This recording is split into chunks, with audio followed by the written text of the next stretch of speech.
Having authored 15 books and trained over 4 million people in the field of communication and sales, I can honestly say that adopting and accepting the prosperity mindset was critical to help me achieve my goals. And I think Weldon Wally's story about handling adversity, overcoming challenges, and coming out to where he has today is such a vivid, true example of this concept. If you look at Weldon's life, that's exactly what he's done. I just feel honored to share the stage with him, and not only do I consider him a very good friend, but I consider him someone that is going to have a life-changing effect on many people in this world, especially those that will take what he says seriously and apply it to their life. Our next guest has an incredible story. Weldon Long is an entrepreneur, a sales expert, and a New York Times best-selling author. A New York Times best-selling author, entrepreneur, and professional speaker. Joining me now, Mr. Weldon Long. How are you, Weldon? How you doing, Mr. Lopez? Good to meet you, man. Taking steps to make fear actually work for you. Wally Long hit rock bottom, then he had a moment of clarity, and he chronicles his journey in his new book, The Upside of Fear. You hear his story, you're going to go, well, gee, my deal ain't so bad. Y'all welcome Weldon Long. Woo! Are you ready? Are you ready to rock your life? You got to dream big. Whenever you think you've got as big as you can get, go bigger. And when somebody tells you you can't do it, don't let them get in your way while you're busy doing it.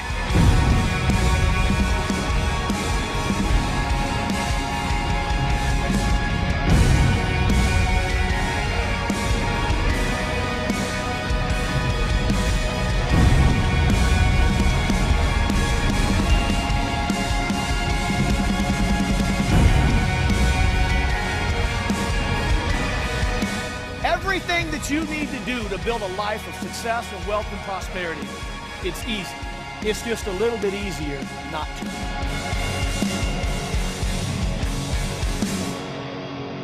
That's right, ladies and gentlemen. As easy as it is to do, it's a little bit easier not to. Welcome, everybody. I'm super excited to be here. I am Weldon Long. I will be your, I guess I'm your keynote presenter tonight on this momentous day. The first thing I want to say is congratulations to all the participants. You know, one of the things I've learned in my life is that success in life is not a knowledge problem. It's an implementation problem. Most of us know what to do. We just don't do it.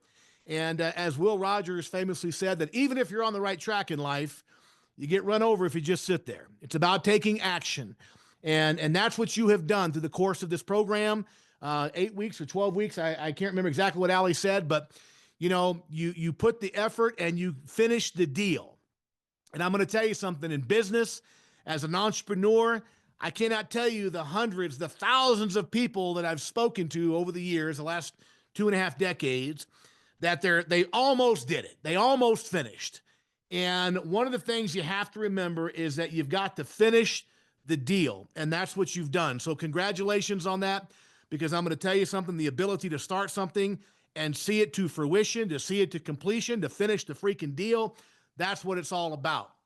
So I love the fact that you guys are engaging in this entrepreneurial program, because it is entrepreneurship that really saved my bacon.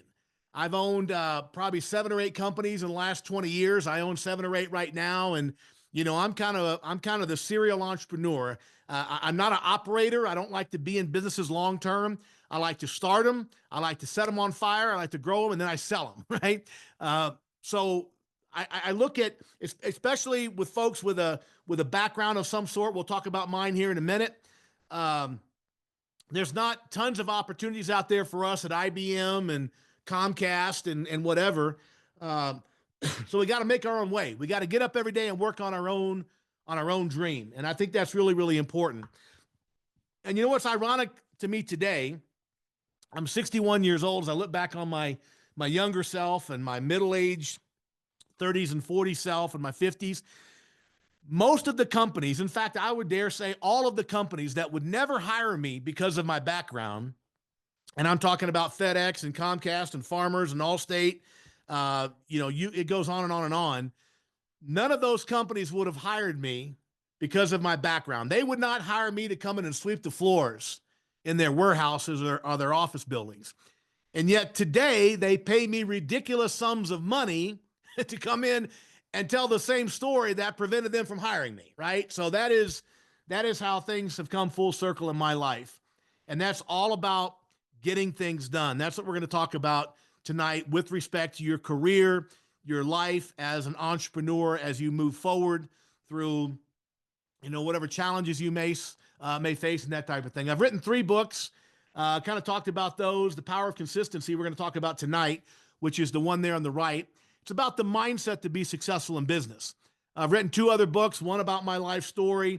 I work with a ton of sales organizations, and so I've written a sales book, Consistency Selling, as you can see there. But kind of my hallmark is working with folks on the mindset, the power of consistency, the prosperity mindset to be successful in business. That's really what I want to talk about tonight. This book came out, I want to say about 2012. So holy cow, it's been 12 years. It's a New York Times and a Wall Street Journal bestseller. And I really think it's done so well. It's a reflection of how simple the book is and how powerful the mindset is. I often say the prosperity mindset, it's so powerful, it can move mountains, but it's so simple, it's often overlooked. And I want to talk to you about the mindset tonight, how that integrates with your entrepreneurial skills. Yes, you got to be able to, to handle the accounting and the sales, the operations, and, all the things you have to do to be successful in business. But I'm going to tell you something. 99% of the battle is right here, right? Especially for those of us who have maybe been through some difficult times, because it's really easy to get down on yourself and have those old tapes, playing in your head. We'll talk about that some tonight as you move forward and graduate from this program and move on to the next stage of your career as an entrepreneur. The mindset's going to be critically important. I want to share this with you. This is a screenshot from a company that I just sold. This was a heating and air conditioning company. It's funny because you never know what lane you're going to fall in. And I happened to fall into the heating and air conditioning business about 25 years ago. And this was a company that I recently sold. And you can see there from the start date, I started this company in July 1 of 2019. And this goes through 5 years, June 30th, 2024. In those 5 years, just 60 months, I grew this company, scaled it to $42.5 million in revenue. And I just sold this company in November of last year. And I've got 7 or 8 others we're in the same process of doing. This is a letter I received back in 2009 from Inc. Magazine, another company I had started from scratch. And this was back in the early 2004, so early 2000s. Grew that company from 0 to $20 million in revenue. I sold that in 2010, but in 2009, we were selected by Inc. Magazine as one of America's fastest growing small companies. But the reason that my story is a story is because 18 months before I started that company, I was living here. This is a halfway house at 3808 North Nevada here in Colorado Springs, where I live. I was there at 39 years old. Obviously, I had no other place to go. I was homeless. Didn't have a car, didn't have any furniture, didn't have any dogs, didn't have anything. And this is where I was kind of rebuilding my life. Now, for me, this was a step up. And as many of you can relate to, I'm sure the reason it was a step up for me is that when I got there, I had just completed 13 years in federal and state prison. I went to the penitentiary the first time in 1987, back in the previous millennia, I guess, whatever they call it.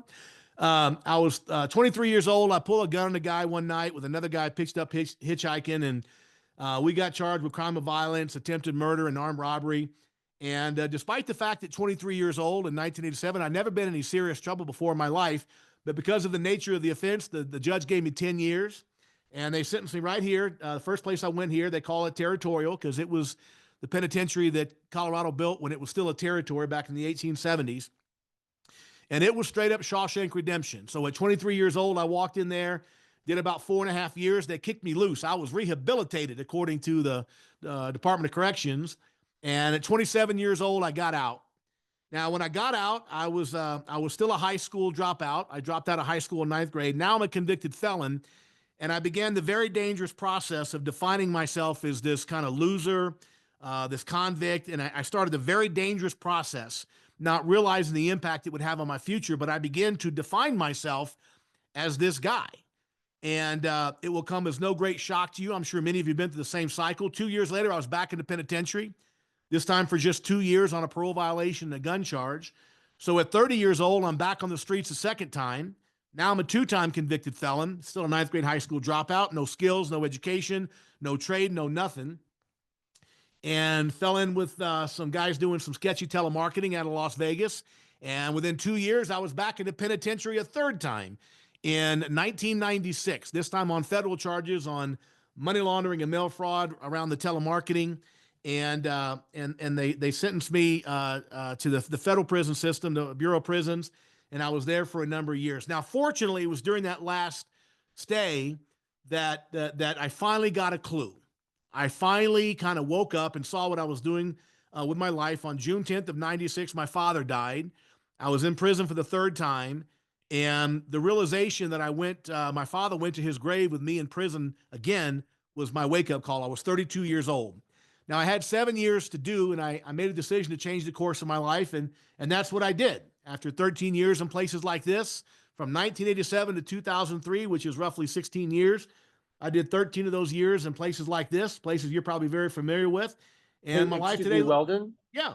Just for a moment, I am so sorry to interrupt. Seemingly your screen share is not working. Can you try sharing your screen again? Okay. Was it ever sharing, or? Your video shared perfectly. Oh, okay. How about that? Can you see that? Oh, there we go. There we go. I'm so sorry to interrupt your presentation. Well, hell, I got to start from scratch now. I mean, we missed all the good photos. Well, there we go. There we go. Here's the 42 million. Here's the 20 million. Here's the halfway house. Here's one of my mug shots. Here's the penitentiary. And here's my life today. So it looks a lot different. And I don't share this with you. And thank you, Josh, for that, that it wasn't working. I don't share this with you to impress you. I share it to impress upon you the power of the mindset change, right? I was a ninth grade high school dropout, as I mentioned, all those years in the joint, which you guys can relate to. And my life looks a lot different today. This is one of my favorite pictures. I'm 61 years old now. And in my old age, I've really got into collecting cars. We have beautiful exotics. We have beautiful classic cars.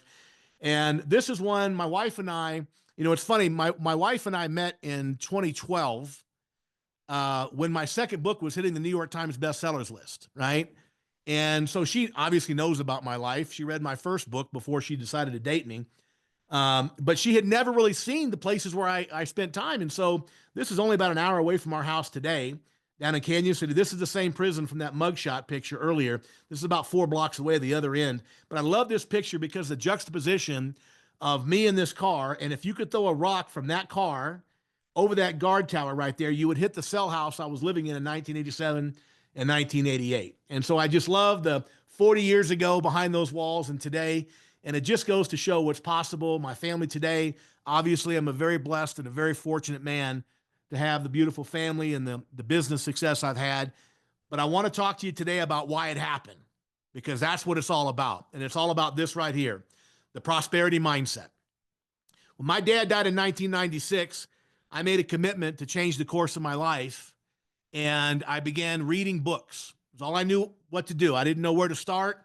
But I started reading books, and my master plan was to read the books of really successful people and start doing whatever it was they were doing and stop doing whatever it was I was doing. That was my big master plan. And so I spent many, many years studying, and it didn't take very long, and I fell into this whole concept around the prosperity mindset. And when I realized the connection between my habitual thoughts, as Emerson said, we become what we think about all day long. When I began to see the connection between my habitual thoughts and my life, I decided that I needed to change my mindset. And it's funny because when my dad died in 96 and I was in the federal joint at the time, my whole life was everybody else's fault. It was everybody else's fault. And I realized one day that if my life was so terrible because of the ex-wife and her boyfriend, the judge, the prosecutors, the police, if my life sucked because of them, then they were going to have to change for my life to get better. And the odds of that didn't seem very likely. But if I was there because of my decisions and my choices, where I could change that immediately, and that's what I set out to do. So when I talk about the prosperity mindset, I'm talking about a mindset of personal responsibility, that I live by a simple acronym, CPA. I cause, permit, or allow everything in my life that happens to happen. I never blame anybody else. I never look to anybody else for fault. I am responsible. If it is to be, it's up to me. And this mindset has made me a very wealthy man, because people that go out there and they blame others for their business failure, their personal failures, then you're counting on those other people to change for you to become successful.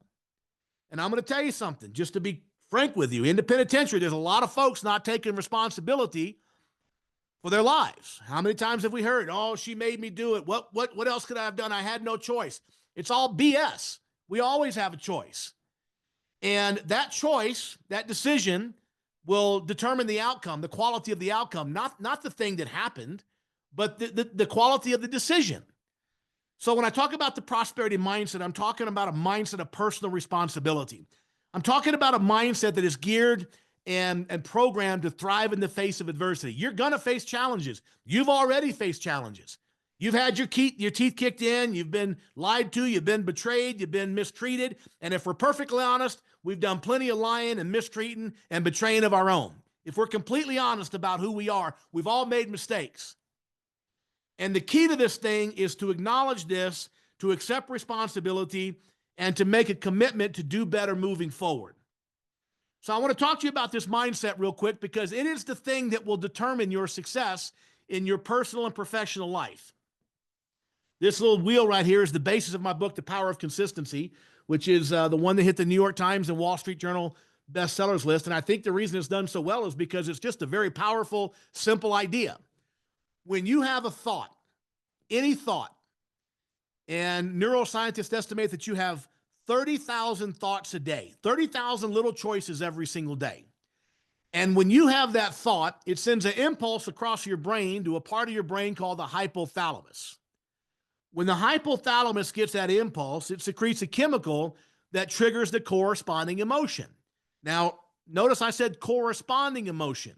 Your emotions are simply a reflection of your thoughts. In other words, if I get angry or if I get frightened, my brain starts producing epinephrine and adrenaline, and I start feeling frightened or I start feeling angry, right? Your emotions don't happen in a vacuum. They are simply a reflection of whatever it is you're thinking. If, on the other hand, I have a very warm and loving thought, a happy thought, I'm at the beach with my family and I'm smiling and I have this very positive, happy thought, guess what? My hypothalamus starts producing endorphins, right? And I start feeling happy and loving. You've got to understand that your emotions are within your control because they are simply a chemical reaction to your thoughts, good, bad, happy, or sad. Next time you feel a particular way, a strong emotion, stop and think about what you're thinking about.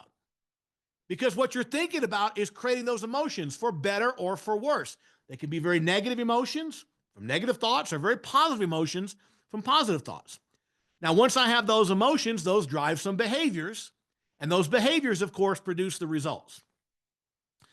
So you've got to understand this is critically important to your overall success in life, in personal and your business life. And by the way, I will tell you that I always thought getting out of prison was hard. Right? I'm going to tell you something. What I've learned is that getting out of prison is the easy part. It's staying out that's the hard part. Because if you can't take responsibility for your life, if you can't take control of your thoughts, emotions, and behaviors, there is a state correctional agency or a Federal Bureau of Prisons that's happy to do it for you. They're not trying to hear our excuses and BS. If we can't take control of our behaviors and our emotions, they will seize it for us and they will take control and we'll be at their mercy. We've all been there. So you've got to understand that your actions and your emotions are a reflection of your thoughts, a chemical reaction in your brain. Now, here's the scary part. Your actions and your emotions are a reflection of your thoughts, even if your thoughts are wrong. In other words, you can believe something that's false, something that's a lie, but if you believe it and believe it to be true, it will drive emotions and actions and results, even though the core belief was not true. Let me give you a couple of examples. So let's say you're walking out of the movie theater one night with your spouse, a couple of small kids, nieces, nephews, your own kids, whatever. You're walking across the parking lot to your car, and as you're walking across the parking lot, some cat comes running around from the corner, and he's running towards you and your family, and he's screaming. He's got a knife in his hand. He's covered in blood. He's running towards you and your family with the clear intent to do you some harm, to hurt you, to hurt your family. Well, what's your thought? Immediately it's like danger, danger, danger. Within a nanosecond, the hypothalamus is now producing epinephrine and adrenaline, and now you feel frightened and angry. You went from thinking frightened and angry to feeling frightened and angry. Now you got to take some action. What's our core choice? Fight or flight, right? So you got to run or you got to fight the guy. Well, you decide in an instant that you can't run because you got little kids with you. You can't outrun the guy, so you got to fight. So you step out in front of your family in an effort to protect them. You engage this guy. He comes at you. You swing. You catch him in the jaw. Bam. You drop him like a sack of potatoes. What's the result? You protected your family just the way it's supposed to work. 30,000 times a day. Thought triggers emotion, reaction, result. Boom, boom, boom. 30,000 times a day. So far, so good. Until the police show up. When the police show up, you realize that your thought was wrong. It turns out that this person was no threat to you whatsoever. The blood was fake. The knife was fake. It was a teenage kid running across the parking lot to meet some friends for a Halloween party. You assaulted a perfectly innocent teenager because your thought was wrong. Now, here's the question you got to ask yourself. Even though the thought was wrong, how real were the emotions that you felt when it was happening? How real were the actions you were taking when you connected with his jaw? How real is the result of him drinking and eating through a straw for 6 months because you broke his jaw? You see, this is the real challenge in life, especially for those of us who have been through the ringer. You develop a bunch of false beliefs. We develop the belief that we can't be successful, that we don't deserve this, that we are looked down upon. If you buy into those thoughts, those will drive your emotions. And those emotions will drive your behaviors, and those behaviors will drive the results. It's called a self-fulfilling prophecy. It's why your mother told you, be careful what you wish for. I remember when I finished the manuscript for my first book in 2008. I got out of the joint in 2003. By 2008, I'd made a lot of money in the heating and air conditioning industry. I actually had a condo out in Maui, out on the beaches of Maui, which was one of my dreams. And when I finished the manuscript of my first book, I went out for a little celebratory dinner by myself. When I write, I have to concentrate. I lock myself in a room, and I went to one of my favorite restaurants on Maui, a little place called Mala, and went in there, and I was having this dinner, very small little place, tables close to each other. You can touch the person next to you, but right on the beach, beautiful place. And as I'm sitting there having my dinner, I see an old Model T car pull in.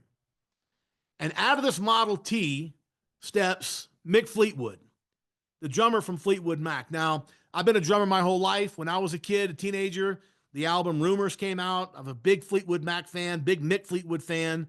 And I had heard he lived on the island. I'd never seen him before, but I'd heard he lived nearby. He comes in with some other guy. They sit down right next to me. And I'm listening to Mick Fleetwood and some record guy talk about whatever tour they're doing and whatever. And I'm sitting there thinking, holy freaking cow. I'm out here in Maui in my house writing a book, and I'm having dinner next to Mick Fleetwood. And no sooner than that thought happened to my brain, all the old tapes started playing. Who do you think you are? You're a 3-time loser, high school dropout convict. You think you're some big shot now? And all the old tapes started playing, right? And I had to stop them in their tracks. Because those thoughts, if I continue with those negative thoughts, that's going to chemically in my brain breed very negative emotions, very negative actions, and very negative behaviors. You have to think about what you think about before you think about it. Now, we don't have time today, but I strongly encourage you to take a deep dive into this mindset. You can go on Amazon and download an audio copy of my book. Hell, if you send me an email at info@weldonlong, info@weldonlong, I will send you a link to a free download of The Power of Consistency, which is the New York Times bestseller. And it will walk you step by step through the process of changing your habitual thoughts. Because I'm telling you, you cannot have the negative habitual thoughts and expect to have positive emotions and positive behaviors and positive results. Listen, I could sit here all night and talk to you about the business principles, the sales principles, the accounting principles, the marketing principles, the human resource principles that it takes to build a successful company. But none of that's going to matter if you have the wrong mindset. In fact, if I had a choice between having all the skills to build a business, but a negative mindset or a positive mindset without the skills, I'll take the positive mindset every single time. Because the positive mindset will drive you to take the proper actions to be successful. And so I tell you all that to tell you this. Success is not a knowledge problem, it's an implementation problem. You have to drive the proper behaviors, which are a reflection of the proper emotions, the healthy positive emotions, which are a product of the healthy positive thoughts. And you can change your thoughts. You have to change your thoughts. You know, Einstein once said that you cannot fix the problem at the same thinking that created the problem. I remember being in the penitentiary in 1996 after my dad died, and I read that. You know, it's brilliant in its simplicity. It's genius in its simplicity. You cannot fix the problem at the thinking that created the problem. So when I looked at my life in 1996 and I realized that my life was a reflection of my thoughts, it occurred to me when I read that my thinking got me here. My thinking got me to be a 9th grade high school dropout, 3-time convicted felon, and didn't have jack squat going on. What was the likelihood that my current thinking was going to fix it? Not likely at all. In fact, extremely unlikely. I had to change the way that I think. Because when you change the way that you think, you change the way that you feel. When you change the way that you feel, you change what you do. And when you change what you do, you change the results. You change what you get. And so I want to encourage all of you who have taken the time to make the commitment. You chopped the wood, you did the work, you got through the program. This is the beginning. It's not the end, like, okay, I completed the program, this is it. Now the real work begins. Because we have to make sure that we're leveraging the skills. And again, we could talk for 2 days about the skills. I've learned them all the hard way. I've had many, many successful companies. And I've had to learn accounting and how to read a financial statement and the balance sheet. And I've had to learn how to do sales, manage operations, deliver high customer service, high quality service. I've had to learn all that stuff, but I'm telling you, without the right mindset, none of it matters. So again, I want to encourage you to send me an email to info@weldonlong.com. And I will just type in the subject line, free download. And I'll send you a link to a free download of my book, The Power of Consistency. Because that book walks you step through step, the process, how to change your habitual thoughts. And it's a simple process. In fact, it's easy. The problem is it's a little bit easier not to, as I often say. When I first realized this, the first thing is to get clarity on what you want, right? James Allen said that dispersion is weakness, concentration is power. You have to get crystal clarity on what you want out of your personal life and your business life. And then you got to write it down. And you got to review it every day in what I call a quiet time ritual. When I made my first prosperity plan in 1996, after my father died, I wrote out on a sheet of paper what a perfect life for me would look like. I'm an awesome father to my son. I'm wealthy beyond my wildest dreams. I have a beautiful wife I can love and trust. I have all these wonderful things. And I wrote on that sheet of paper that I'm a man of honor, character, and integrity, which seemed like a pretty good long shot, considering the fact that I had been adjudicated a career criminal by the state of Colorado. But I was dreaming big, dreaming big. And I wrote that list out. I took that sheet of paper and put some toothpaste in the back of it and stuck it to the wall of my cell. And for the next 7 years, every morning and every night, I would review that list. I would visualize what it would be like to be that person, to have that life. And that process, I didn't know it at the time. It's a very simple neurological process. I began to rewire the brain. I began to rewire my habitual thoughts.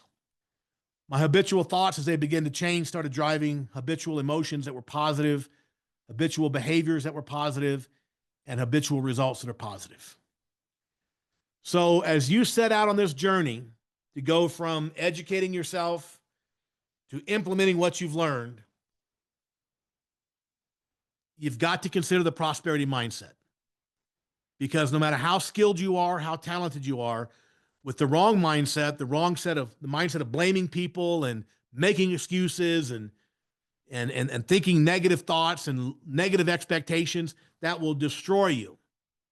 I am here to tell you, I don't care how far down you've fallen, you can get up. And as I often tell my teams and my companies, there's nothing wrong with falling down. We all fall down, we all screw up, we all make mistakes. But there's everything wrong with laying down. Laying down is giving up. Falling down is fine. It's the old Eastern philosophy. Fall down 8 times, get up 9. It's very simple. As long as you get up 1 time more than you fall, you're going to be fine. But if you lay down, that's surrender. That's giving up. That's buying into the expectation that society has for us. And that's not exactly an empowering, productive, prosperous mindset and prosperous result. So I think to wrap this up, I just want to say congratulations. I love the fact that you're studying entrepreneurship. You've got to get up every day and work on your own dream. We're not going to get that job at Comcast with our record. We're not going to get that job at FedEx. But we can create our own businesses, our own opportunities. I've done it now for 20 some odd years. And I tell people that I'm an entrepreneur primarily because I'm unemployable, right? But the real reason is that I can never get through a background check. It's kind of funny, one aside here, on all our heating and air conditioning companies, we always make it a point we do background checks. And we communicate that to our customers, that we background check all our people. And people ask me all the time, I've trained thousands of people in this industry, and they say, well, how do you handle the whole background check thing? And I say, well, we tell all our customers that we background check everybody. I don't tell them we all passed it. I just tell them we background check everybody. Because usually I'd be the one that couldn't get through the background check. I want to congratulate you all on finishing the deal. And if there's anything I've learned, you got to finish the deal. If there's any reason that I'm successful, it's because I focus and I execute like a bulldog and I finish what I start. If it's a project, if it's a business, because you cannot lay down, and lay down is giving up. So you've come this far, and now it's time to continue finishing and executing. Again, even if you're on the right track, you'll get run over if you just sit there. You got to execute. So I want to encourage you all to download the book. We're going to make it available for you and really dive in on the mindset and combine that with the excellent skills that you've developed over the course of this program. And I guarantee you will see amazing results. One of my favorite quotes, Ralph Waldo Emerson. Emerson said, advance confidently in the direction of your dreams. Endeavor to live a life that you have imagined, and you will meet with success unexpected in common hours. And folks, I promise you that's more than just a bunch of fancy words. It's a promise. It's a commitment. Advance confidently in the direction of your dreams. Endeavor to live the life that you have imagined, and you too shall meet with success unexpected in common hours. And with that, I want to thank you all for your time and attention. Again, congratulations. And Josh, I don't know if you want me to hang out for some Q&A or whatever, but just great job that you and Allie are doing with this program. And I just wish success to you all. Go out there and build your dream. Thank you so much. And thank you for your time. Does anyone have any questions that they would ask Mr. Long?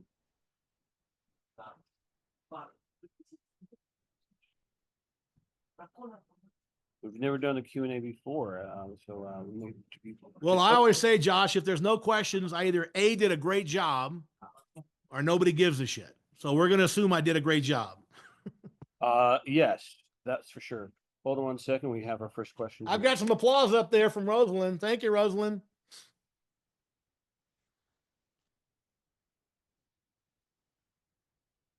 Good afternoon, everyone. Can you hear me? Yes. Yes, sir. Oh, yes. Thank you so much. My name is Ken McCoy.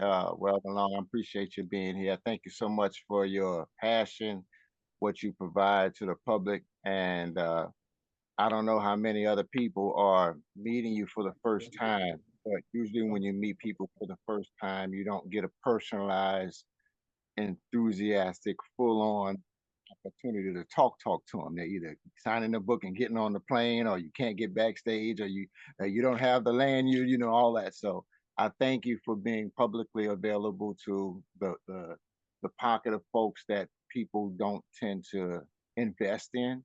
And I thank you for being a male that's willing to share your emotional pivot points and put them in a book form and share them with the public, because the emotional intelligence that we need as men and as entrepreneurs and as ex-offenders, we have to have that ventilational option for people to hear us, and for you to put that simply out there in such a spiritual, holistic thing. It just really hit me with a lot of great enthusiasm, not just for myself, but that resilience, writing things down, those pivot points that you share with your story. What do you think for the younger generation, or I don't know if you talk to younger groups more often, or for folks who are younger, who have entrepreneurial intent that are coming through the criminal system? What are some advice for them? Well, first of all, Kendall, thank you for the kind words. I appreciate that very much. And I will tell you that the work that I do with incarcerated folks or previously incarcerated folks is the most important work that I do. Never made a dime from it, would never charge a dime for it. But it's funny because I've spoken to groups as large as 5,000 people and spoken to very powerful people. I never get nervous unless I'm dealing with folks that have been down the road that we've been down. And I think the reason I always get nervous about that is because I understand how important it is. One of my mentors, the first book I read on my journey was Stephen Covey's book, The 7 Habits of Highly Effective People. I've done a ton of work with the 7 Habits program on the inside. I do a lot of prison work. And I was fortunate enough when I wrote my first book, Dr. Covey actually endorsed my first 2 books. But I got a chance to meet with him and to speak with him and work with him. And he told me one time that I had a divine destiny. And that divine destiny was to share my story with other people who have been down the road. It wasn't to go and make money with the Comcast and FedExes of the world. I do that too, but that's not why I'm here. I'm here to have this conversation tonight and the many conversations I have inside the walls. As far as young people, I have done a lot of pro bono work with young people in schools and in juvenile facilities. And Kendall, I think you probably know this. They're very hard to reach because they think it can't happen to them. There's that youthful exuberance, that youthful, just, it can't happen to me. Like I'm here today, but it can never happen again. And so they're very, very hard to reach. And what I've learned, so as not to get frustrated with some of that, is just to know that I'm planting a seed. And it may be many years from now that they look back and like, that's what that old bald dude was talking about. Right. And, one of my favorite books is The 4 Agreements. And the 4th agreement is all you can do is the best you can do. And so I try to help the youth. You kind of hope that they get it, but I think what we can do, all of us, everybody on this call who's been down this road, is plant the seed and hope one day that that'll take root and they'll learn from it. But it is a difficult challenge. But the work inside the walls and the work with the previously incarcerated, that's what it's all about. I've never had a situation where I say no to these opportunities. And I think it's really important stuff. Most important work that I do. Thank you. Thank you. I also represent Operation New Hope out of Jacksonville, Florida, and we are working to build a statewide reentry network when we assist people returning back from jail or prison, and helping some of our graduates who are current graduates now and future graduates. We're expanding into not just multiple locations, but our clients are getting younger and younger.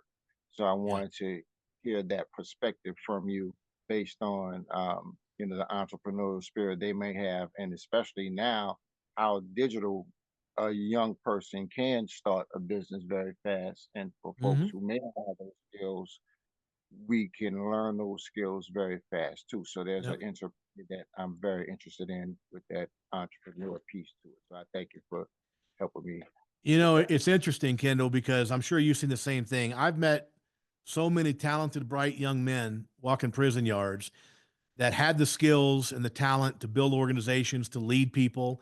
They just unfortunately led them down the wrong path. Instead of selling tires or luggage or building a distribution network for whatever, they got into drugs, and they built a fantastic, especially the federal joint, fantastic distribution network, right? With skill and organization and leadership. It just misapplied. There's so much talent in the penitentiaries. It's mind boggling. If people only knew. I tell people they don't understand that some of the smartest, the kindest, the most ambitious people I've ever known I met on a prison yard. And people go, how can that be? It's because you get them off the booze and the drugs, and they're completely different people, you know? And so I appreciate the work that you're doing. If you ever need support and help down there, I'm easy to find, brother. WeldonLong.com. Thank you so much. Appreciate you. Thanks so much, Ken, for your question here. Weldon, we've got another question from the peanut gallery over here. How'd you go about going for your first book? Did you have a mentor for it?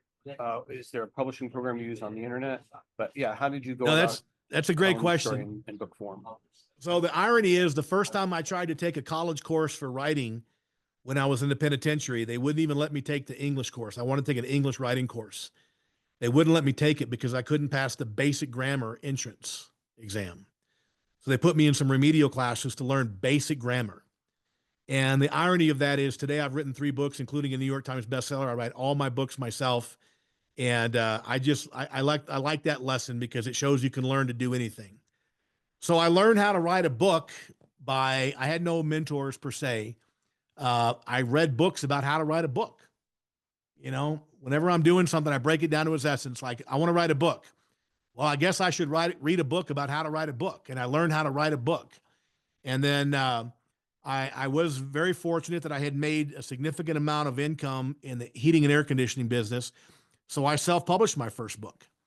I found a publisher that is they're legitimate publisher, but basically I underwrote the expense of publishing the book. When I was done with that, I got a deal for 2 books from Wiley, who's the biggest business publisher, a business book publisher in the world, and I got a deal for 2 books. But my first one I self-published, and it's gotten even easier to self-publish. Right, with Amazon, you can publish on demand. You can hire editors. You can do whatever you need to do. But I just bootstrapped it.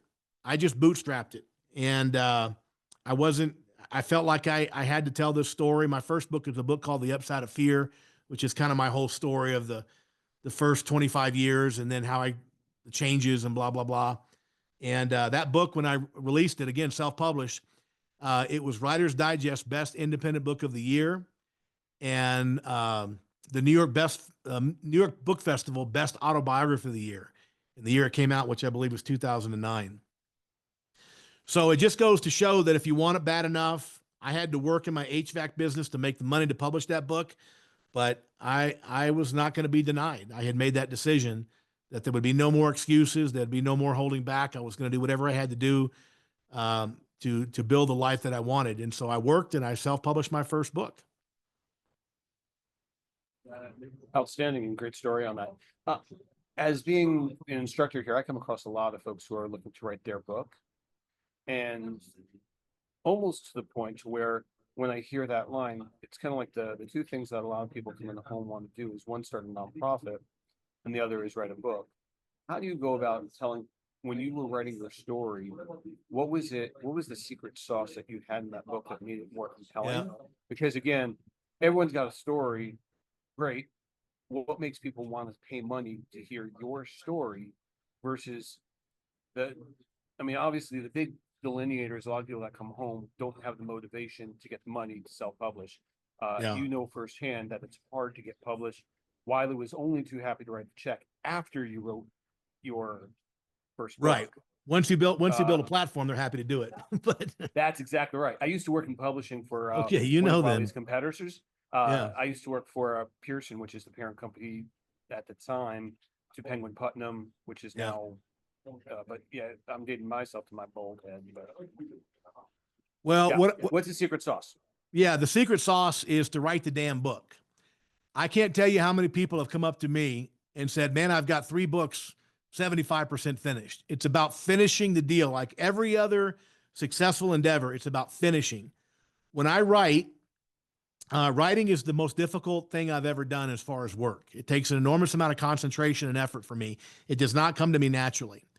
And so when I wrote my first book, for example, again, I had already had a lot of success in the HVAC industry. So I had a nice little place out in Maui. I went out there for 6 weeks and I read some books about writing a book. And I looked at business books, and the average was about 60,000 words, about 200 pages. So I did the simple math on it. If I write 2,000 words a day for 30 days straight, I'll have 60,000 words. And so that's what I did. And I would wake up early in the morning, typically, because of time change. You get up very early when you're out in Maui. It's 3 or 4 hours behind, depending on the time of the year. So I'd be up at, say, 4 o'clock in the morning, and I would start writing. And the deal I cut with myself is no beach and no golf until there are 2,000 words written in type that day. I will tell you that some of the days it came very naturally and easily, and I'd knock out 2,000 words by 7 o'clock in the morning. Other days I'm there at 4 o'clock in the afternoon trying to figure out. Some days it was brilliant, and some days it was shit. But every day I would put 2,000 words down in that manuscript. And at the end of 30 days, guess what I had? I had a 60,000 word manuscript. Did it need a lot of work? Yes. It took me a year to get it cleaned up and hire an editor and get all that stuff done before it was actually published. But it's simply about setting the daily goal and executing and not stopping until it's done. And that's the only piece of advice I can give people is you have to just, the only way to do it is to do it. And in my case, 2,000 words a day, and I would do it every day. No golf, no beach, no fun until those 2,000 words are done, no matter how bad they are. Get it down on paper. The editing process is designed to clean that stuff up. So the secret sauce to me is just doing it. There you go. Zeke asks, did you start your first business with the intention of selling it? No, I didn't. So I had worked as a salesperson for another heating and air conditioning company for about a year. And then I worked for another company for a few months. And what I realized is these guys are not terribly bright. If they can do it, I can do it. So I just started my company by running an ad in the newspaper. I bought a full page ad. It was $5,000. I'll never forget. And at this point, I'm a year and a half or so out of prison. So I've got a couple of credit cards, and I put an ad in our newspaper. Back in those days, people were still reading the newspaper. I bought a full page ad in the Sunday newspaper. Heating and air conditioning blowout sale, lowest prices ever. Operator standing by 24/7. The operator standing by was me. And that came out in the Sunday newspaper. I sent 16 sales leads that day. Didn't have a license, didn't have a truck, didn't know what I was going to do next. And I just went out there and started building. But no, I was not thinking about selling it at the time. I was thinking about making a living and building a business. As it turned out, I sold that company in 2010 because by then I was traveling 200,000 miles a year, speaking and training, consulting for other companies. And it was very difficult to be on the road that much and run that business. And then however, in 2019, I'm a glutton for punishment. I got back into it. And that was the company I grew from 0 to 42 million and sold that one. And since I sold that company in the last 6 months, me and a partner have acquired 7 others, and we're looking for 3 more. We're going to have 10 that we build and flip. And because that's the true entrepreneur. I'm not an operator. I'm a true classic entrepreneur. I love the excitement of getting it off the ground and getting the momentum going, but I am not an operator. I don't have the patience for it. I get bored too quickly. And so we build them and sell them. Outstanding. How do you know when to sell? Well, the market will tell you. So right now, as an example, it's a great question, Josh. Right now, the last 5 or 6 years since COVID is in the heating and air conditioning industry. In fact, all residential services, a ton of private equity money has come into the industry because what they learned through COVID is people still have to have air conditioning, plumbing, and electrical. They still have to have those services. And so I won't say they're recession proof, but they are recession resistant, shall we say. And so the market right now for heating and air conditioning and residential services is very, very hot. So you got to kind of watch the market, right? The meantime, what you got to do is build for profitability, and you got to build a management team, because private equity is not going to want to buy you if you are the business, because when you're gone, the business is gone. You have to build a management team that will, the business will survive your absence. And so that's the key thing. Build a management team, make it profitable, of course. But I think the market tells you when it's time to sell. And it ebbs and flows. It goes to different industries. Money goes over here, money goes over there. They say money never sleeps. And there's always money out there. It's crazy. Even the 2008, 2009 recession, there was still a ton of money. It just shifts from one group to another. And so you got to find the group with the money who's looking to invest in the particular kind of business that you have. Excellent. Are there any other programs like this one that you're talking about that you recommend that offer training areas in areas like marketing? Although I will say, even before you even answer that question, I'll remind Celine and others that you have written 3 books, and that would probably be a good place to start to look at talking about sales and marketing, because one of your books happens to be. Now, I know this is not about self-promotion, and you've done a wonderful job of that, but if I'm not mistaken, doesn't one of your books talk about how to sell? Yeah, my third book is a book called Consistency Selling. It's an Amazon #1 bestseller in the sales category. And it is about the entire sales process that I've used in all my businesses. And it's a great point, Josh. By the way, it's one of the most overlooked things by entrepreneurs, right? They get this beautiful process. They got this beautiful business plan, and they buy the perfect desk and the perfect lamp and the beautiful business cards. You got to remember, nothing happens till something gets sold. You got to go out there and sell, whatever it is. And it's the last thing on people's minds. They believe if they have this wonderful product or service and this beautiful business card and this perfect desk and lamp, that somehow it's going to work out. You got to have a selling culture. Nothing happens till something gets sold. Nothing gets sold till somebody sets a lead. As far as other programs out there, one of the things that we all enjoy is this is the age of information and education. You can go on YouTube, and without spending a dime, you can become an expert on anything. You just Google your industry and go to HVAC, financial accounting for HVAC, how to organize your financial statements and departmentalize and learn to read a balance sheet and the financial statement. You can learn sales. You can learn operations. Everything's out there on the YouTube University. It's the most amazing thing that we all have access to. I'm dumbfounded by the stuff I learned.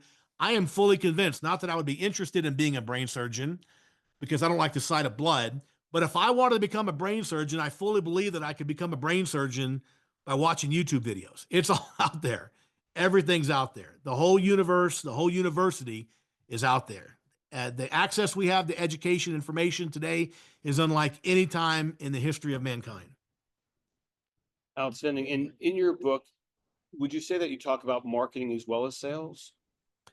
Because technically they're separate disciplines. Yep. But one of the things we teach here at Inmates to Entrepreneurs is to start your business with under $1,000, because oftentimes people will come to us looking for grant money. And the reality is that while grants do exist somewhere in the marketplace, our general position is to say you can spend a lot of time chasing $1,000, which is non-recurring, or you can spend that same time and effort and then build your business with a much higher likelihood for success. And it's a recurring business model, because I can get a grant, I get $1,000 for today. But if I use that same time to get 5 customers, that's going to feed me for a much longer period of time, and they expand. So we often teach this course from a perspective of, you've got nothing. You have come home, you've got to make rent on the 31st, and you've got nothing in your pocket. I left prison with 75 cents and a $38 gift card to Disneyland. That was my possessions in the world. So what are you going to do? No, that's a great point, Josh. And when I first started that company, I started with that first ad, but that was unsustainable because it was expensive. But you know what I found? It's like you got to hustle. And again, that's what I love about so many of the men and women I've met from the penitentiary system. They're hustlers, not in a bad way. It can be used in a bad way, and probably in their past it has been used in a bad way, but it doesn't have to be that way. And so you got to look for opportunities. What I stumbled into in the heating and air conditioning industry in my very first year, which would have been 2004, was home shows. And you could buy a booth at a home show for about $1,000. and people come walking through, and we would set up a couple of air conditioning units, and we would talk to people. We wouldn't hand out candy bars and brochures. We would talk to people, start building relationships. And we would walk out of a home show. Typically, they start on Friday afternoons, all day Saturday, half a day Sunday. We would walk out of there with 20 to 25 sales appointments. And we'd go out the next week and run those leads and start selling. And so for $1,000 and some elbow grease, because we had to be at that booth, and nobody likes to do that, but we would be there. And you got to find affordable ways, right? Whether it's knocking on doors, doing, putting a brochure in a windshield, standing out in front of the supermarket. You got to hustle. If you want it bad enough, you'll find a way. And every business is different, like you said, but you got to find a way to generate sales opportunities. Nothing happens till something gets sold. Nothing gets sold till somebody sets a lead. Oh, excellent. Thank you so much. We've got one final question here, and then we're going to have to keep it pressing here. We appreciate your engagement and willingness to answer each one. The final question here is, when you're getting ready for a sales call, but your mindset feels off, what do you do to get your head straight? Oh, And actually, would you say that, question. hey, we're going to make you earn your pay today, dude. Yeah.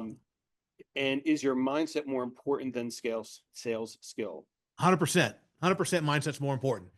Where your focus goes, your energy flows.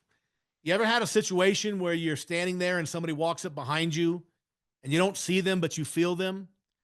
We communicate so much energy to people, positive or negative, right? And we've all had that experience where somebody walks up behind you and you can sense that they're there without ever seeing them. Well, when you're talking to a prospect, you're talking to a potential customer, they are going to feel connected to you or not. So if your mindset is worrying about that fight you had with your spouse last night, or that bill that's not paid, and that's where your focus is going, where is your energy going? It is going to that problem. Your prospect will not know why, but they will not feel connected to you.